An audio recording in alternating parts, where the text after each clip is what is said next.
고린도전서 1장입니다. 제가 짧은 구절이지만 10절부터 13절 또 14절부터 17절로 이렇게 나눴습니다. 우리는 함께 그냥 봉독을 하도록 하겠습니다.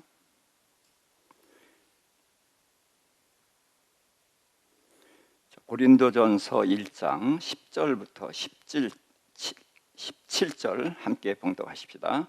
형제들아, 내가 우리 주 예수 그리스도의 이름으로 너희를 권하노니 모두가 같은 말을 하고 너희 가운데 분쟁이 없이 같은 마음과 같은 뜻으로 온전히 합하라. 내 형제들아, 글로에의 지편으로 너희에 대한 말이 내게 들리니 곧 너희 가운데 분쟁이 있다는 것이라. 내가 이것을 말하거니와 너희가 각각 이르되 나는 바울에게, 나는 아볼로에게, 나는 게바에게, 나는 그리스도에게 속한 자라 한다는 것이니, 그리스도께서 어찌 나뉘었느냐? 바울이 너희를 위하여 십자가에 못 박혔으며 바울의 이름으로 너희가 침례를 받았느냐? 나는 그리스도와 가이오 외에는 너희 중 아무에게도 내가 침례를 베풀지 아니하는 것을 감사하노니, 이는 아무도 나의 이름으로 침례를 받았다 말하지 못하게 하려 함이라. 내가 또한 스데바나 집 사람에게 침례를 베풀었고 그 외에는 다른 누구에게 침례를 베풀었는지 알지 못하노라. 그리스도께서 나를 보내심은 침례를 베풀게 하려 하심이 아니요 오직 복음을 전하게 하려 하심이로되, 말의 지혜로 하지 아니하면 그리스도의 십자가가 헛되지 않게 하려 함이라. 아멘. 오늘 이 말씀을 가지고 예수의 이름으로 합하라, 그런 제목으로 말씀을 전해보려고 합니다. 본문에 보니까 형제들아, 내가 우리 주 예수 그리스도의 이름으로 너희를 권하노니, 그래서 예수 그리스도의 이름으로 권한다고 했습니다. 그럼 예수 그리스도의 이름이 뭡니까? 이름은 1차적으로는 호칭입니다. 그러나 이름이 많다는 것은 호칭이 아니라 역할을 말하는 것입니다.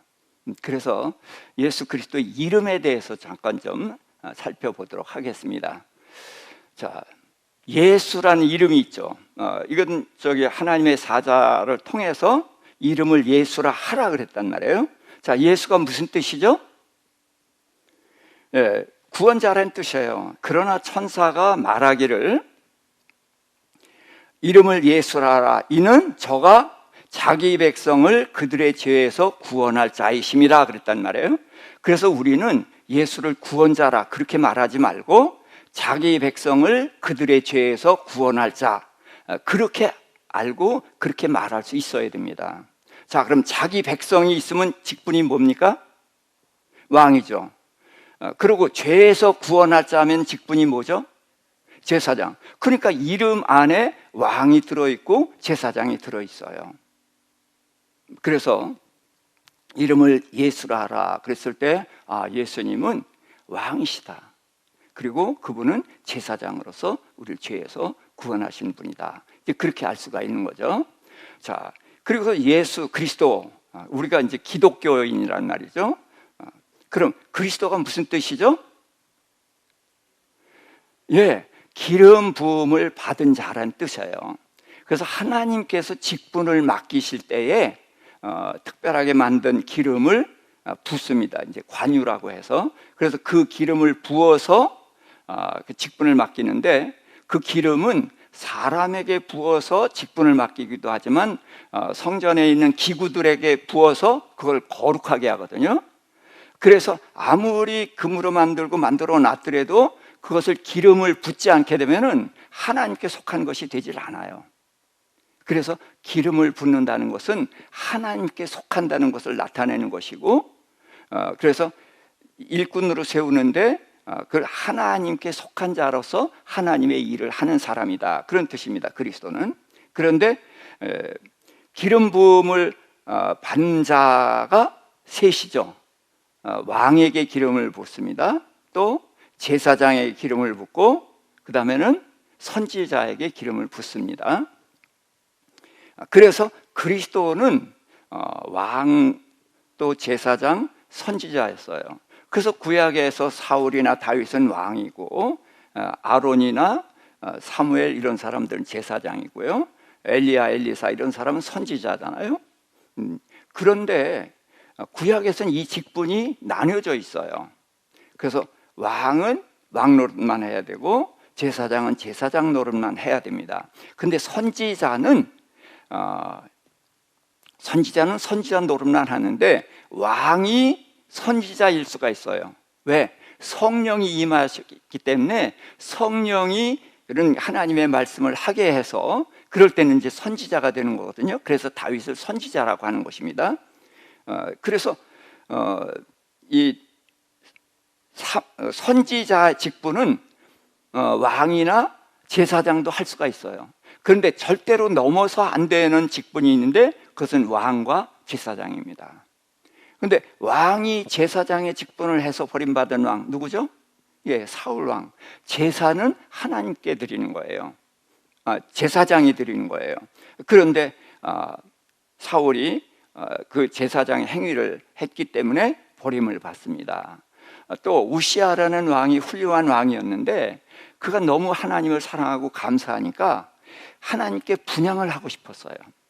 근데 성경에 보면은 솔로몬이 분향을 했다는 말이 있거든요. 그러니까 분향을 하고 싶은 거예요. 그러니까 의도는 나쁜 게 아닙니다. 그런데 직분을 딱 나눴거든요.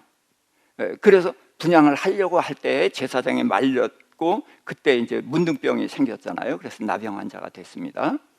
그래서 제사장과 왕은 넘을 수 없는 경계선이 있는 거예요. 그런데 이게 다 뭘 말하냐? 이게 예수 그리스도를 향해 있는 거예요. 그래서 예수님은 이 세 가지 직분을 한 몸에 받으시거든요. 그래서 예수님을 그리스도다라고 할 때 예수님은 이 세 가지 직분을 다 가지신 분이다, 이렇게 이해하면 되겠죠. 자, 그리고서 이제 임마누엘입니다. 임마누엘은 하나님이 우리와 함께 하신다. 그런데 구약에서도 하나님이 다윗과 함께 하셨죠. 사울과 함께 하다가 떠나시고 다윗과 함께 하시고 사사들과 함께 하셨어요. 그런데 그런 함께 하시는 하나님을 임마누엘이라고 하지 않고 예수님처럼 사람의 몸을 입고 오셔서 완전한 사람으로 사신 그분을 임마누엘이라고 하는 것입니다. 그래서 함께 하신다는 개념만 생각하면 안 돼요. 우리 사람의 몸을 입고 오셔서 똑같은 삶을 사신 그분, 그러니까 한 분밖에 없는 거죠. 그리고 그 다음에 예수님을 여자의 후손이라고 하죠. 여자의 후손 하면은 창세기 3장 15절로 거슬러 올라갑니다. 아담과 하와가 범죄하자마자 하나님께서는 여자의 후손을 보내실 것을 말씀하셨거든요. 같이 읽어볼까요? 내가 너로 여자와 원수가 되게 하고 내 후손도 여자의 후손과 원수가 되게 하려니 여자의 후손은 내 머리를 상하게 할 것이요 너는 그의 발꿈치를 상하게 할 것이니라. 그래서 뱀의 머리를 상하게 하는데 머리를 상하게 하면 죽죠. 근데 여자의 후손인 예수님은 사단의 머리를 깼는데 죽지 않았어요. 다만 사단이 가진 권세, 무슨 권세 가졌죠? 사망 권세. 죄를 지면은 죄는 사망이죠. 그 사망 권세를 사탄이 쥐고 있었는데 그 권세를 깨뜨렸단 말이죠. 그래서 예수님이 부활하셨고, 예수님만 부활하신 것이 아니라 예수님께 붙어있는 우리들도 부활해 나온단 말이죠. 그래서 사단의 그 사망 권세를 깨뜨린 거예요. 그래서 머리를 깨는 것이고, 발꿈치를 상하게 했다는 것은 예수님이 십자가에 못 박아 죽였지만 부활해 내셨으니까 그냥 이빨 자국같이 못자국 창자국만 남았다, 그런 뜻이죠. 자, 그러면서 여자의 후손 이야기는 계속해서 연결해서 내려옵니다. 이사야서 7장 14절에 주께서 친히 징조를 너에게 주실 것이라. 보라, 처녀가 잉태하여 아들을 낳을 것이요 그의 이름을 임마누엘이라 하리라. 그래서 여자가 난 거예요. 자, 우리는 누구의 후손입니까 그럼? 이러면 금방 머리가 돌아가야 돼요. 예수님은 누구의 후손이요? 여자의 후손. 그럼 우리는 남자의 후손. 자, 누구 성 따라요? 아버지 성 따르잖아요. 그래서 남자의 후손이에요.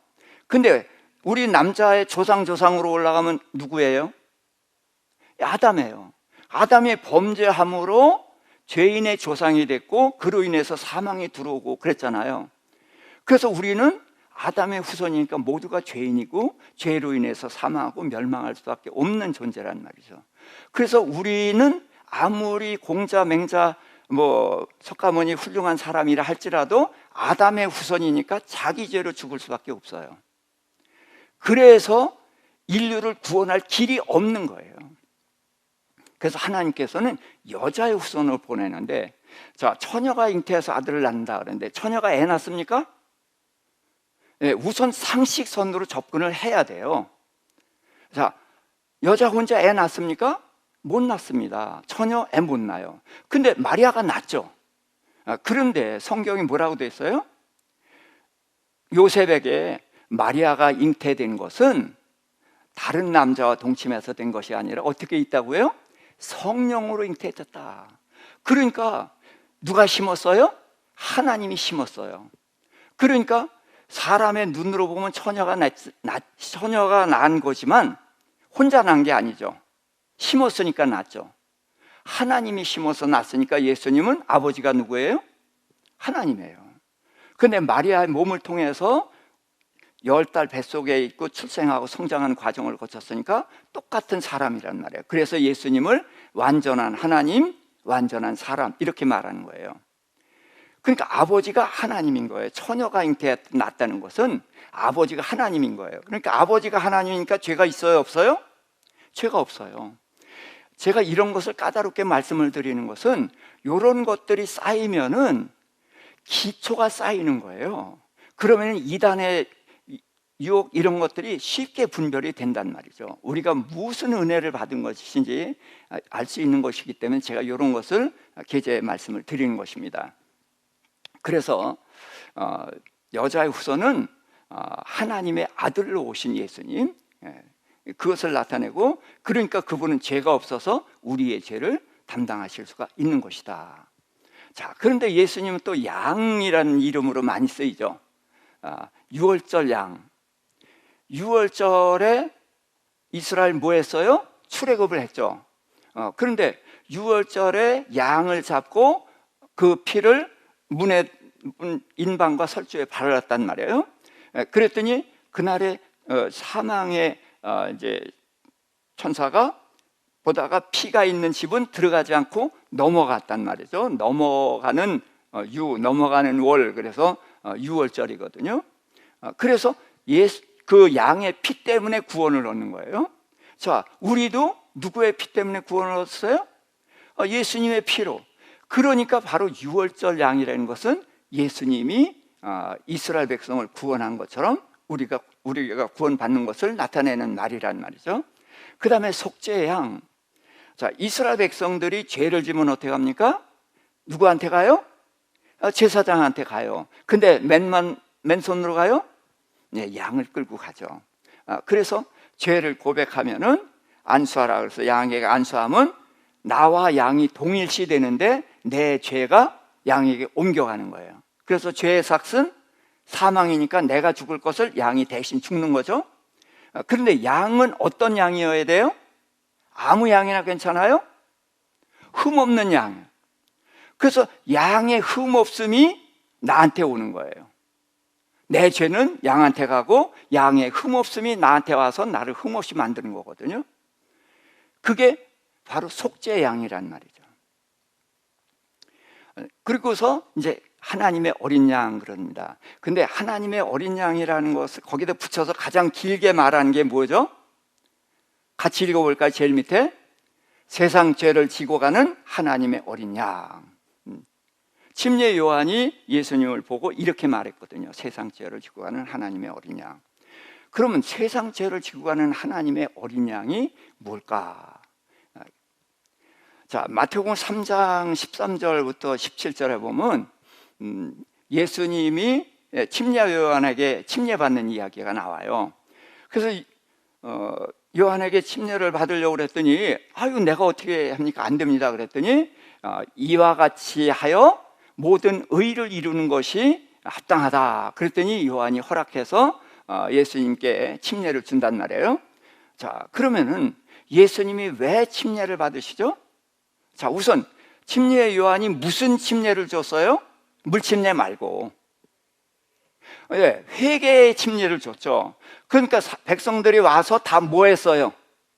죄를 고했어요. 그러면은 침례를 줘서 보냈단 말이에요. 그러니까 예수님도 침례를 받는 것은 뭐 하는 거예요? 회개예요? 근데 예수님 죄가 없잖아요. 그런데 왜 요한에게 침례를 받으시는가? 자, 요한의 아버지가 누구죠? 사가랴죠. 직분이 제사장. 그러면 요한도 직분이 제사장이에요. 제사장이 하는 일이 뭐예요? 죄를 사하는 거예요. 근데 백성들이 와서 죄를 고백했거든요. 그러면 백성들이 뭘 가지고 왔어야 돼요? 양을 데리고 왔었는데 맨손으로 왔죠. 근데 침례해줘서 보냈죠. 그럼 죄가 해결돼요, 안 돼요? 죄의 삭은 사망인데 누구 죽었어요, 안 죽었어요? 안 죽었죠. 그럼 죄가 해결됐어요, 안 됐어요? 안 됐죠. 그런데 예수님이 오셨어요. 예수님이 뭐라고요? 세상 죄를 지고 가는 하나님의 어린 양이 왔단 말이죠. 그럼 예수님은 죄가 없는데 이 침례 요한이 그걸 침례 줄 때에 어떤 현상이 나타났겠어요? 백성들이 고백한 죄를 침례 요한이 하나님의 어린 양이신 예수께 넘겨준 거죠. 그러니까 죄인은 직접 양을 데려와서 안수를 해야 되는데 여기서는 죄인들이 누굴 통해서? 제사장을 통해서 양에게 안수를 한 거죠. 그래서 예수님이 침례 요한에게 침례를 받으신 것은 모든 의를 이룬 것이다. 맞는 말이에요. 예수님 말씀하셨는데. 근데 질문을 해야 된다는 거죠. 모든 의를 이룬 게 뭡니까? 그럼 그 다음 끝이잖아요, 우리가. 그래서 저는 질문을 하자는 거예요. 그래서 제가 이제 질문을 했단 말이에요. 그러고 보니까 예수님이 침례 받을 일이 없단 말이에요. 다 죄를 고백하는 회개의 침례를 받았는데 왜 죄 없는 예수님이 오셨을까? 그런데 생각해 보니까 제사장이고 요한이 또 예수님이 세상 죄를 지고 가는 하나님의 어린 양. 그럼 언제 세상 죄를 짊어졌어요? 요한이 백성들이 고백한 죄를 예수님께 넘겨주었을 때 이때 세상 죄를 짊어지신 거죠. 그랬더니 어떻게 돼요? 물에서 올라오니까 하늘이 열리고, 하늘이 열린 얘기가 성경에 몇 번 나옵니다. 하늘이 열린다는 것은 하늘나라의 시작이라는 얘기가 같은 거예요. 그리고서 성령이 비둘기같이 예수님께 임했단 말이에요. 그러면서 하늘에서 소리가 나서 이는 내 사랑하는 아들이요 내 기뻐하는 자다. 그래서 아들을 세상에 보내셨는데 왜 보내셨어요? 우리들의 죄를 해결하려고 보내셨단 말이에요. 그러니까 예수님이 세상 죄를 짊어지셨고, 그러니까 이제 해결하기로 준비가 됐구나. 그래서 내 사랑하는 아들이요 내 기뻐하는 자다라고 말씀을 하신 것이죠. 그렇게 해서 우리가 의를 얻을 수 있는 길이 열린 거죠. 그렇죠? 그래서 이런 이름이 중요한 거예요. 이름만 아는 것이 아니라 그 이름엔 뜻이 담겨 있단 말이죠. 그래서 이제 성경에서도 이런 이름이 나오면은 하나님의 이름이 많아요. 예수님도 이름이 더 많습니다. 그게 다 그 이름에 뜻이 있는 것이기 때문에 그 뜻을 알게 되면은 예수를 아는 거예요. 우리가 오늘 제목을 제가 예수의 이름으로 하나 되자, 합하자, 그런 제목을 내렸는데, 예수의 이름이 뭐냐? 그냥 예수 이름으로 기도할 때처럼 예수 이름으로 기도합니다, 그렇게 하는 것이 아니라 예수님의 그 다양한 이름들, 그 이름들을 우리가 알고 믿고 그렇게 해서 그 이름 안에서 하나가 되는 것, 이것이란 말이죠. 그래서 예수의 이름에 대해서 우리가 살펴봤습니다. 자, 그 다음에 지금 이제 문제가 뭐예요? 교회에 분쟁이 있었죠. 누구는 바울파, 누구는 아볼로파, 또 누구는 베드로, 게바파, 게바가 베드로죠. 또는 그리스도파. 자, 왜 바나바파가 없을까요? 네. 고린도 교회는 2차 전도 여행 때 바울이 개척한 교회인데 2차 전도 여행 떠날 때에 바울과 바나바가 갈라졌잖아요. 누구 때문에? 마가 때문에. 그래서 거기는 바나바가 안 갔어요. 그러면은 그때 헤어지고 나서 바나바랑 바울이 끝났을까요? 그 다음에도 또 만났을까요? 예, 그 다음에 또 만났어요. 그래서 고린도 교회에서는 그 바나바를 알 수가 없죠. 근데 이야기를 합니다. 나와 바나바만 사례배 안 받고 그렇게 다녀야 되는 이유가 있느냐? 그러면 바나바를 아니까 바나바 이야기를 하잖아요. 그렇죠? 그래서 그때 갈라진 것이고 이후에는 다시 동역을 했다. 그래서 주님 안에서는 개인적인 이유로 갈라지고 끝나는 게 없는 거예요. 그때도 싸운 게 개인적인 감정이 아니라 바울은 뭐 때문에 했냐? 하나님 때문에. 그래서 마가 안 돼 그런 거예요. 그럼 바나바는 누구 때문에? 내 조카기 때문에? 아니요. 바나바도 하나님 때문에 똑같아요. 아니 그런데 어떻게 하나님 때문에 싸우냐 그거예요. 근데 바울은 하나님의 뭘 하는 사람이에요? 일밖에 안 보이는 사람이에요. 근데 바나바는 뭐가 보이는 사람이에요? 예, 사람이 보이는 사람. 여기서 마가를 데리고 가면은 일에 도움이 돼요 안 돼요? 안 돼. 그러니까 바울은 안 된다는 거예요. 바나바가 나한테는 은인이고 선배고 그래도 이건 하나님의 일이야. 선배 그따위 거 생각할 수가 없어. 그래서 싸우는 거예요. 바나바는 네가 이 일 때문에 한다는 건 좋다, 이해한다. 그렇지만 얘를 여기서 버리게 되면은 얘는 영원히 버림받자. 어떻게 해서 살려야지, 기회를 줘야지. 그 사람 때문에 싸운 거예요. 하나님 때문에 싸웠는데 세부적으로 들어가면 일 때문에, 사람 때문에. 그러니까 이런 것 때문에 싸우는 거예요. 그러니까 나 때문에 싸운 게 아니니까 헤어지고서도 전혀 문제가 없는 거예요. 다시 합치고 이런 것입니다. 그래서 우리가 싸우되 이런 싸움 싸우는 거 좋은 거예요. 하나님 때문에 싸운다. 그게 분명하면은 싸웠어도 그 다음에 다시 하나가 되고 이렇게 되는 것입니다. 자, 그래서 지금 이제 아볼로가 문제가 돼요. 그러면 아볼로가 왜 문제가 되느냐? 아볼로는 되게 잘 모르잖아요. 그렇죠? 사도예요? 아니에요. 집사예요? 아니에요. 자, 그래서 사도행전 18장 24절부터 28절인데 함께 읽어볼까요?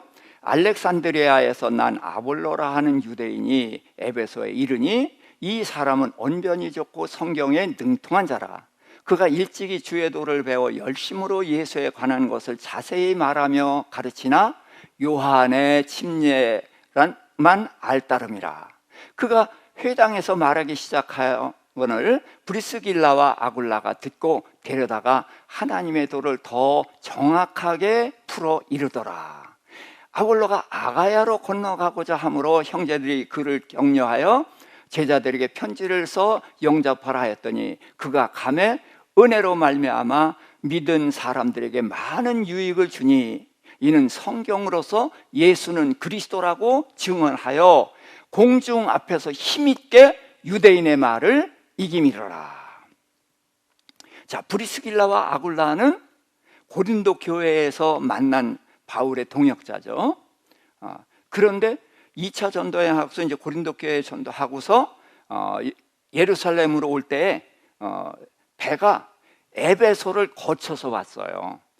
그래서 브리스길라와 아굴라와 같이 에베소에 갔는데 안식일에 회당에 가서 예배드리러 갔죠. 그랬더니 바울 보고 얘기할 게 있느냐 그랬더니 이야기를 했어요. 그랬더니 다음 주에도 와달라 그랬더니 아니야, 하나님이 허락하시면 올게. 그러고 가거든요.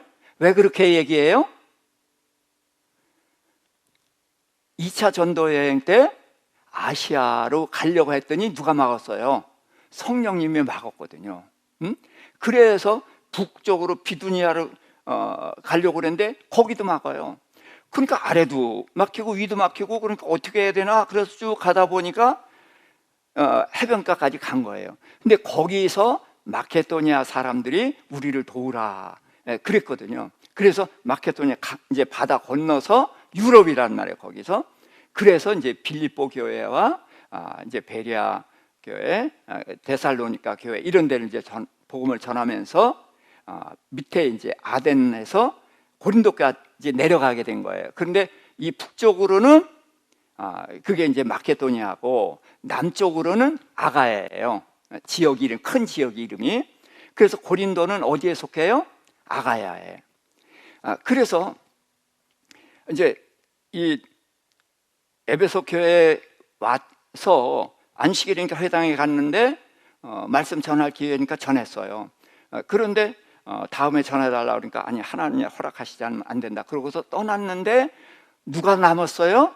브리스길라와 아굴라가 남은 거예요. 근데 알렉산드리아라고 하는 것 저 애굽에서 한참 저쪽으로 이제 지중해 연변에 있는 그런 도시인데 여기에 유대인들이 많이 있고 유대인들이 성경을 연구하고 번역하고 이런 일을 하던 사람들이 많이 있었어요. 거기에 이제 이 아볼로라는 사람이 있었는데 그러니까 성경에 아주 능통한 사람이 되고 그가 예수에 대해서 아는 거예요. 근데 예수에 대해서 예수님 메시아다 뭐 이거 다 알았는데 어디까지 알았냐? 요한의 침례까지 알았다는 거예요. 그러니까 요한의 침례가 무슨 침례예요? 회개하라는 침례예요. 그러니까 이게 안 되죠. 제바로 안 게 아니란 말이에요. 그랬더니 브리스길라와 아굴라가 데려다가 그 뒷부분을 이제 잘 가르친 거예요. 그랬더니 아볼로는 성경에 능통한 자니까 그것이 이제 또 성경과 연결해서 자기 나름대로 쫙 이제 가르치는 그게 이제 딱 섰단 말이에요. 이제 그걸 가지고서 이제 이들이 고린도 교회에서 왔다 그러니까 고린도 교회에서 몇 년 가르쳤죠? 1년 반 가르치셨어요. 1년 반. 그래서 이제 안디옥 교회에서 1년, 고린도 교회에서 1년 반. 그 다음에 이제 세 번째 빌립보 여기 교회에서 3년 이렇게 되는 거거든요. 그래서 이제 고린도 교회 얘기를 들으니까 이 아볼로가 가고 싶은 거예요. 그리고 거기에 유대인들이 이제 반대하고 여기서 유대인 그러면은 예수님에 대한 복음을 들은 사람이에요. 들었는데 거부한 사람들이 이제 유대인이라고 하는 거거든요. 이 사람들은 어디에 남아 있어요? 회당에 남아 있는 거예요. 거기서 믿은 사람은 이제 교회로 오고 그래서 그들의 이제 공격을 여전히 받고 그런 데는 소식을 들으니까 가고 싶은 거죠. 그래서 이제 편지를 써서 보냈더니 이제 고린도 교회에 가서 이제 말씀을 잘 전한 거예요. 그래서 성경으로서 예수는 그리스도라 증언했다. 그래서 공중 앞에서 힘있게 유대인의 말을 이겼단 말이에요. 자, 그러니까 딱 떨어지게 성경으로 성경을 풀어주니까 그게 귀에 쏙쏙 들어온 사람들이 있었겠죠. 그러니까 그 사람들은 야, 아볼로가 최고야. 이렇게 얘기를 하고요. 또 그 아볼로를 통해서 예수를 믿은 사람도 있을 것이고 아무튼 그렇게 됐어요. 그래서 고린도 교회는 바울이 세웠으니까 그 사람들이 주축이지만 또 아볼로가 가서 이제 성경을 잘 가르치다 보니까 아볼로를 추종하는 사람들도 있었다는 거죠. 자, 그런데 또 게바파, 베드로파가 있었다는 거예요. 그럼 베드로가 어떻게 했을까요? 거기 왔었던 거죠. 쭉 순회하면서 거기 가서 이제 베드로가 복음을 전했는데, 자, 베드로는 그때만 해도 이제 나이가 많고 연륜도 쌓이고 그리고 교회의 가장 대표고 그러니까 말에 어떻게 해서 그 어른다운 그런 무게가 있고 그 따뜻함이 있고 포용하고 이런 것들이 있을 거 아니에요. 그러니까 그게 이제 좋아서 베드로를 추종한 사람도 생기고, 자, 그러다가 하다 보니까 나는 누구에도 속하지 않았어. 그러니까 나는 그리스도파. 뭐 이렇게 해서 이제 파가 갈라진 거란 말이죠. 그래서 분쟁 요인에 대해서 이제 이런 배경을 아시면 되겠어요. 자, 그랬을 때에 바울은 그걸 가지고서 어떻게 얘기를 하는가? 자, 고린전서 3장 5절부터 9절입니다. 그런즉 아볼로는 무엇이며 바울은 무엇이냐? 그들은 주께서 각각 주신 대로 너희로 하여금 믿게 한 사역자들이니라. 나는 심었고 아볼로는 물을 주었으되 오직 하나님께서 자라나게 하셨으니 그런즉 심는 이나 물 주는 이는 아무것도 아니로되 오직 자라게 하시는 이는 하나님뿐이니라. 심는 이와 물 주는 이는 한 가지이나 각각 자기가 일한 대로 자기의 상을 받으리라. 우리는 하나님의 동역자요 너희는 하나님의 밭이요 하나님의 집이니라.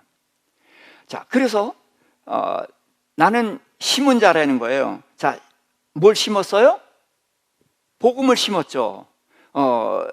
그런데 그게 싹이 났어요. 그런데 아볼로가 뭐 했다고요? 물을 줬어요. 물을 주면 어떻게 해요? 잘 자라게 했죠. 예. 그랬다는 거예요. 근데 이게 이렇게 물을 줬지만, 심고 물 주는 역할을 했지만 그게 싹이 나고 자라고 하게 하는 것은 누가 하는 거다?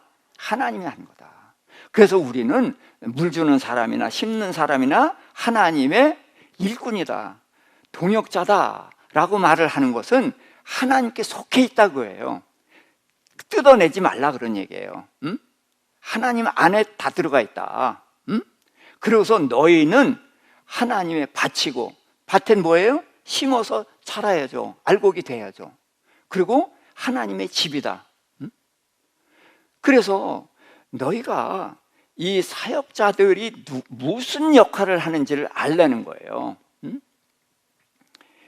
꼭 그렇게 해서 편을 가를 것이 아니라 각기 다르단 말이죠. 바울은 바울의 역할이 있고, 아볼로는 아볼로의 역할이 있고, 베드로는 또 베드로의 역할이 있거든. 그래서 그 세 중에서 하나를 선택할 것이 아니라 이 모두 우리를 위해서 주신 것이다 라는 것을 알고 그런 넓은 자세로 받아들일 때에 그 모두가 우리에게 유익이 되는 것인데, 이들은 그걸 갈라쳐 버렸단 말이죠. 그러니까 교회가 하나됨에서 오히려 분쟁이 생겼고 문제가 생긴 것을 안타까워서 바울은 이렇게 이제 권고를 했던 것입니다. 그러면서 제일 먼저 책망을 하는데 누굴 책망합니까? 바울 팔을 책망합니다. 왜? 내 팔을 책망하지 않으면은, 다른 팔을 책망하게 되면 내 패거리를 만드는 거잖아요. 그러니까 내 파부터 책망을 해가지고 잘못된 것을 그렇게 지정을 한 것입니다. 그러니까 분쟁, 이것은 잘못된 거다. 하나님은 사람을 통해서 일을 하는데 사람이 각기 다르단 말이에요. 제가 하나님의 말씀을 전하는 거는 어디 가서든지 달라요. 그래서 제가 많이 배척을 받습니다. 근데 중국에서는 처음에는 배척을 받아요. 근데 오래 가질 않아요. 그 사람들은 이제 저 공부하면 하루 종일 공부하거든요. 9시부터 저녁 5시 반, 어떤 때는 7시부터 9시 반까지 하루 종일 공부를 해요. 자, 그러면은 되게 오전 중에는 손드는 게 많아요. 강의 중에. 그거 아니지 않냐? 그래서 내가 아직 강의 안 끝났으니까 더 들어보세요. 그러면 오전 중에 3시간 하는데 손을 3번 내지 4번 들어요. 그래서 아직 끝나지 않았다. 그러고서 끝난 다음에 자, 질문하세요. 그러면 가만히 있어요. 왜? 맞거든요. 근데 왜 자꾸 손 들어요? 자기가 알고 있던 것, 배운 것과 다르단 말이에요. 그래서 그 이튿날도 손 드는 사람이 있어요. 그러나 그 다음에는 손을 안 들어요. 그 다음에는 내가 하면은 하고 깜짝 놀래요. 그러면서 그때는 뭐예요? 기대를 가지고 들어요. 자기가 알고 있는 것과 다른데 이번에 그럼 또 무슨 이야기를 하려고 그러나 하고 기대를 가지고 들어요. 그래서 중국에서는 제가 꽤 알려지고 많은 사람들에게 사랑을 받았습니다. 근데 이제 한국에 와서는 제가 제일 많이 배척받는 게 목사님들이에요. 제가 이제 장로교회 목사가 됐지 않습니까? 장로교회 가서 목사님들하고 이렇게 교제할 자리가 있어 말 꺼냈다가 이상한 목사, 그렇게 낙인이 딱 찍혔어요. 그래서 저는 목회자들하고는 이제 이야기를 안 하고 어디 초청받게 되면 이제 크게 이제 어려움이 없는 그런 것만 이제 이렇게 얘기를 하고 그럽니다. 그런데 이제 제가 IM 선교회라든지 뭐 이런 몇 군데에서 저를 이렇게 고정적으로 불러주는 데가 있어요. 그럼 그들이 이제 계속 몇 번 듣고서는 나중에는 그 리더들도 저한테 이제 공부를 하고 그렇게 해요. 그래서 제가 잘못된 게 아니라는 것을 이제, 그러니까 그런 면에서는 안심을 해도 된다는 거예요. 근데 아무튼 달라요.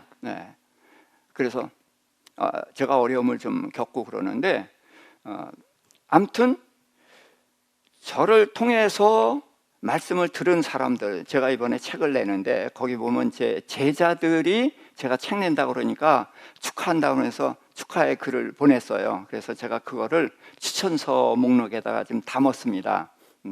그래서 빠르면은 이달 중에 책이 나올 것 같은데, 이제 거기를 읽어보면은 이렇게 그냥 엉뚱한 소리만 하는 사람은 아니구나. 중국이라는 데서 내가 이제 16년을 사역을 했는데 그만큼 인정을 받고 있다는 것을 이제 제가 객관적으로 이야기를 하려고 그러는 거예요. 왜? 못 받아들이는 사람이 많으니까. 그리고 이제 국내에서도 저를 인정하는 분들이 이제 있으니까 그런 분들이 이제 좀 추천을 해줘서 이렇게 추천사를 해서 이제 책을 하나 냅니다. 딴 얘기로 좀 갔는데, 그래서 분쟁의 원인이 뭐냐 그예요. 모두가 하나님 안에 하나님과 동역자다. 그렇게 생각을 하게 되면은 그것을 인정하면은 그 다음에는 받아들이세요. 이게 하나님 바깥에 있는 사람 아니냐? 그럼 경계해야 되죠. 근데 하나님 안에 동역자다라고 인정을 하면은 좀 못 알아듣더라도 받아들여 주는 것, 그런 것을 좀 부탁을 드리고 싶은 거예요. 자, 14절부터 17절에 보니까 나는 침례 준 일이 별로 없다. 그래서 처음에는 이렇게 나갑니다. 그리스도와 가이오 외에는 침례 준 일이 없다. 그래서 그렇게 썼어요. 그래서 아무도 내 이름으로, 바울의 이름으로 침례 받았다 그런 소리 못하게 하려고. 그런데 거기를 써나가 보니까 또 생각이 나는 거예요. 그래서 스데바나의 집에 침례 준 일이 있거든. 그게 생각이 난 거예요. 그러니까 이제 그걸 써요. 그러다 보니까 내가 또 이외에 또 침례 준 일이 있을지도 모르겠다. 그렇게 생각을 하니까 여기서 이제 말을 끊지라는 거예요. 처음에는 내가 아무에게도 침례를 베풀지 아니한 것을 감사하노니 이랬단 말이에요.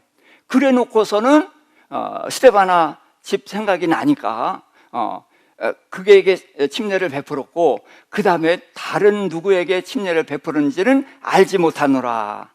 이것은 발뺌하려고 그러는 게 아니라 혹시도 내가 기억을 못하는 것은 아닐까? 그래서 이렇게 표현을 하는 것입니다. 자, 그러면서 그리스도께서 나를 보내셨는데 나를 보내신 것은 침례 주라고 보낸 것이 아니라는 거예요. 주님은 오직 복음을 전하게 하려 나를 보냈다. 그러면서 이제 그래서 여기서 침례가 뭐냐, 복음이 뭐냐, 그것을 좀 생각해 보고자 합니다. 자, 언약의 의식인데 구약 이스라엘 백성은 모두가 할례를 했죠. 그런데 예수님이 새 술은 새 부대에 해서 바꾸셨어요. 그래서 우리는 이제 할례를 받지 않고 침례를 받거든요.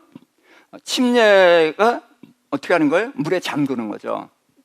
그래서 이제 장로교회에서는 이거를 또 고집하는 목사들도 꽤 있어요.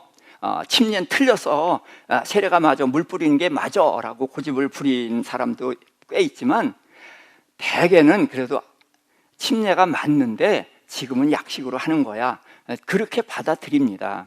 그러니까 이게 뭐냐 하면요, 내가 속해 있다고 그것을 주장하는 거, 이건 옳은 게 아니에요. 나는 여기에 속해 있더라도 이쪽에 대해서 긍정적인 면은 받아들이고 하는 이런 열린 마음이 필요합니다. 그래서 저는 우리 교회에서 한 번은 내가 사도신경도 한번 해봤으면 그런 생각을 해요. 사도신경을 침례교회에서 안 외우는 이유가 있어요. 문제가 있거든요. 그런데 그러면 다른 교단에서는 왜 외울까? 그것도 한 번은 알 필요성이 있어요. 그래서 그들이 왜 외우는지를 알고 우리는 왜 안 외우는지, 그래서 이걸 모르고 안 외우는 것 같고 이것을 알고 안 해오는 거하고는 다르죠. 저는 이런 생각을 가지고 있어요. 끊는 것이 아니라, 자, 사도신경 외우는 교회가 이단입니까? 아니에요? 아니죠? 네, 아니에요. 그러면은 형제예요. 그럼 우리 형제 중에서 저들은 왜 사도신경을 외울까? 그럼 우리는 왜 안 외울까? 이것을 아는 것이 필요하다는 말이죠. 알고서 안 하는 것과 처음부터 안 하는 것, 이건 다르거든요. 이제 말하자면 그런 건데, 자, 침례는 물속에 집어넣는 거죠. 그러니까 물 뿌리는 거 가지고서는, 씻는 거 가지고는 설명이 안 되는 거예요. 물속에 들어가는 게 뭐 하는 거예요? 땅속에 장사 지내는 거 같은 거예요. 죽는 거예요. 근데 물속에 집어넣는 걸 끝나는 게 아니라 그 다음에는 어떻게 일으켜 주거든요. 집어넣는 것도 잡아서 집어넣고, 일으켜 주는 것도 붙잡아서 일으켜 줘야 나오는 거예요. 그러니까 죽는 게 뭐예요?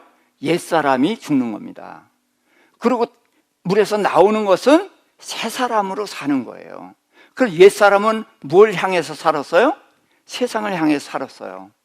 근데 이제 세상을 향해 살던 옛사람은 죽고, 새 사람은 하나님을 향해서 산다. 그게 새 사람이거든요. 그러니까 침례를 받았으면은 옛사람이 죽었습니까? 안 죽었습니까? 안 죽었어요. 근데 죽은 걸로 여겨야 되는 거예요. 그래서 싸움이 되는 거예요. 그래서 옛사람을 죽은 걸로 여기는데 그게 쉬운 일이 아니거든요. 이게 익숙해져 있는데 몇십 년 동안 여기서 살았는데 이걸 어떻게 하루아침에 끊어버려요? 못 끊어요. 그러니까 이제 이쪽으로 옮겨가는 과정이 있는 거거든요. 그래서 이제 믿음이 있는 사람들, 특별히 의지력이 강한 사람은 그게 빠르고, 그렇지 이제 저처럼 물렁물렁한 사람은 이제 그게 오래 걸리기도 하고 이러는 건데, 아무튼 옛사람은 세상을 향해서 살던 것을 이제 멈추고 새 사람으로 하나님을 향해서 살겠다는 믿음의 결단이 이게 침례인 거예요. 자, 로마서 6장 10절입니다. 그가 죽으심은 죄에 대하여 단번에 죽으심이요 그가 살아계심은 하나님께 대하여 살아계심이니, 그래서 예수님이 죽으실 때에 우리가 세상을 향한 내가 죽었다는 거예요. 근데 예수님이 부활하실 때에 내가 거듭났거든요. 근데 왜 거듭나셨어요? 부활하셨어요? 나를 하나님을 향해서 살게 하려고. 네. 자, 고린도서 5장 15절입니다. 그가 모든 사람을 대신하여 죽으심은 살아있는 자들로 하여금 다시는 자신을 위하여 살지 않고 오직 그들을 대신하여 죽었다가 다시 살아나신 이를 위하여 살게 하려 함이라. 예. 자, 우리를 대신한 분이 계셔요. 누구예요? 예수님이 내가 죽어야 될 자리에 대신 죽으셨어요. 왜? 나로 하여금 그 길을 더 가지 않게 하려고. 그 다음에 그분이 살아나셨는데 왜 살아나셨어요? 나를 이제는 하나님을 향해서 살게 하려고. 그래서 그 예수님 살아나신 일을 위해서, 예수님이 나를 위해서 했으니, 그러니까 우리가 갚았어요? 못 갚았어요? 못 갚았죠. 그러니까 뭐 한 거예요? 빚진 거죠. 주님의 사랑에 빚졌고 생명에 빚졌어요. 그러면 빚을 졌으면 갚아야 되죠. 그래서 누구한테 빚졌어요? 예수님께 빚졌어요. 그래서 예수님께 은혜의 빚 갚고 생명의 빚 갚고 사랑의 빚 갚는 삶을 사는 것, 이게 침례라는 말이죠. 그래서 우리의 삶의 방향을 바꾸는 게 침례라는 말이죠. 그러니까 지금 제가 예수의 이름 얘기했고 침례를 얘기했습니다. 그러니까 우리가 정말 어떻게 살고 있느냐, 이걸 생각하자는 거예요. 그래서 우리가 침례를 받는 것인데, 자, 그러면서 복음을 얘기합니다. 에베소 3장 6절. 이는 이방인들이 복음으로 말미암아 그리스도 예수 안에서 함께 상속자가 되고 함께 지체가 되고 함께 약속에 참여하는 자가 됨이라. 복음이 뭐냐? 예수 그리스도로 인하여서 하나가 된 거예요. 하나가 됐는데 그리스도 안에서가 되는 거죠. 이게 이제 하나가 됐는데 예수 안에서 함께 상속자가 된다. 뭘 상속해요? 예, 하늘나라를 상속하는 거예요. 그 다음에 함께 지체가 됐어요. 지체가 뭐예요? 한 몸이 된 것입니다. 그러면은 우리 이천수 목사님이 이제 목이 이제 마디를 얘기했잖아요. 마디. 그러니까 마디는 지체끼리 연결하는 거란 말이에요. 마디가. 그러니까 지체가 되는 거예요. 지체는 어떻게 해요? 서로 도와야 되는 거예요. 제가 이제 과일 깎다가 손가락을 좀 베었어요. 자, 그러니까 이제 물 들어가면 안 되니까 이것 때문에 제가 요즘 이제 설거지 좀 조금 해서 점수 좀 따는 중인데 요거 핑계로 또 설거지도 안 하고 이제 그랬죠. 그러니까 여기 새끼손가락 조금 비었다고 이거 안 쓰니까 세수하는 것도 불편하죠. 얼마나 불편해요. 그러니까 지체라는 것은 하나가 불편하면 다 불편한 거예요. 하나가 아프면 다 아프고. 그러니까 우리는 그리스도 안에서 지체라는 거죠. 그러니까 지체는 남에게 아픔을 주면 안 되는 거예요. 그래서 우는 자와 함께 울고 웃는 자와 함께 웃는, 이게 지체란 말이에요. 그래서 함께 지체가 되고 또 함께 약속에 참여하는 자가 된다. 예, 우리가 약속을 받았죠. 그러니까 약속을 받았으니까 끝났어요? 약속 안으로 계속해서 가야 돼요. 예, 가야 되는 과정이 남아있다는 거예요. 끝난 게 아니라는 거예요. 그러니까 그 약속을 붙잡고 우리는 함께 손잡고 그 길을 가야 되는 거란 말입니다. 이게 복음이라는 거예요. 뭐 침례 뭐 이런 걸 통해서 다 복음이 뭔지 다 나왔습니다. 예수님이 우리를 위해서 죽으시고 부활하셔서 우리에게 하늘나라 허락하신 것, 이게 복음이죠. 그런데 복음의 결과가 뭐냐는 거예요. 예수 그리스도로 인해서 함께 하늘나라 상속자가 되고 함께 서로 지체가 되고 함께 약속을 받은 자로 그 약속을 향해서 같이 손잡고 나아가는 자다.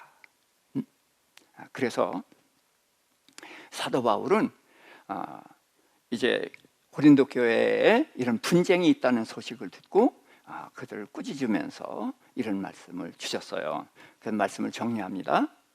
예수 그리스도 안에서, 그러니까 예수를 알아야 돼요. 그분이 어떻게 하셨는가를 어떻게 아느냐? 이름을 알아야 돼요. 예수의 이름을 많이 알아야 되는데 그 이름에 담긴 뜻을 알면은 우리가 예수 믿는 게 뭔지가 다 나와요. 그래서 이름을 많이 알아야 됩니다.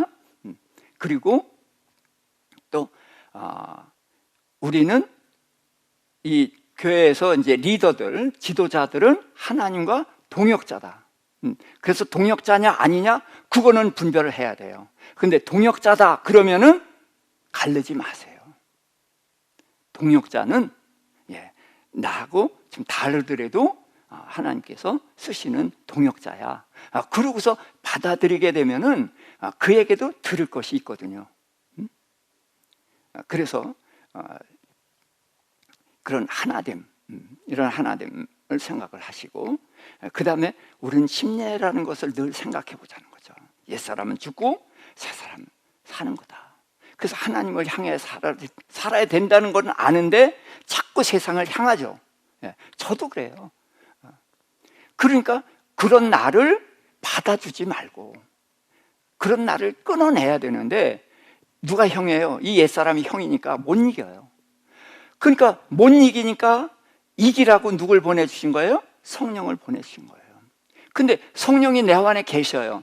그런데 성령이 도와주어서 이겨야 되는데 안 도와주죠? 안 도와줘요. 왜? 내가 성령님을 붙잡고 성령님께 매달리고 성령님께 맡겨야 도와주시지, 나는 가만히 계시고 나는 세상을 향해 있으면서 나 아무것도 안 하면서 나 도와주세요, 안 도와줍니다. 그래서 기도해야 되는 거예요. 기도하고 주님을, 성령님을 나의 보좌에 앉게 하시고, 그래서 나를 다스리도록 주인의 자를 내어 드릴 때에 그분이 나를 도와서 옛사람을 벗어버리게 하고 주님께로 향하게 하는 것이죠. 그래서 복음, 이 복음은 우리를 미래에 대한 얘기, 이미 결과도 있죠. 하늘에 속한 자가 됐습니다. 그걸 지체예요. 그런데 말씀을 따라서, 약속을 따라서 나아가는 그런 우리들이 됐으면, 그래서 이 말씀을 증거해 봅니다.